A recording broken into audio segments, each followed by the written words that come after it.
ప్రకృతి వ్యవసాయంతో ఆదాయం ఆరోగ్యం సమకూరుతుందని ఎన్ఎఫ్ఏ నాంచారమ్మ అన్నారు. చిత్తూరు జిల్లా ఎస్ఆర్పురంలో శుక్రవారం ప్రకృతి వ్యవసాయంపై అవగాహన కార్యక్రమం నిర్వహించారు.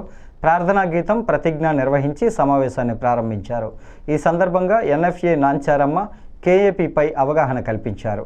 ప్రకృతి వ్యవసాయం వలన కలిగే లాభాలు, ఆరోగ్యం, పెరటి తోటల పెంపకం, కెమికల్స్ వాడటం వల్ల భూమికి జరిగే నష్టాలు తదితరాలపై టీఎం ప్రతాప్ సమగ్రంగా వివరించారు.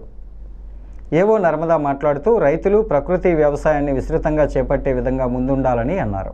ఈ కార్యక్రమంలో డిఎం ఎంటీ ధనలక్ష్మి, రైతు భరోసా కేంద్ర సిబ్బంది, ప్రకృతి వ్యవసాయ సిబ్బంది పాల్గొన్నారు.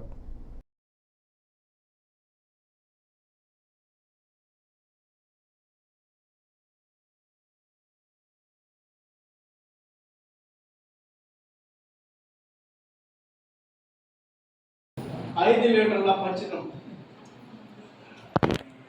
మనకి దాంట్లో ఒక 50 గ్రాములు కానీ దానికన్నా తక్కువ కానీ సున్నం కావాలి.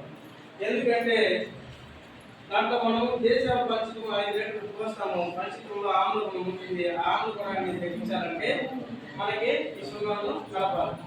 ఈ 20 లీటర్లు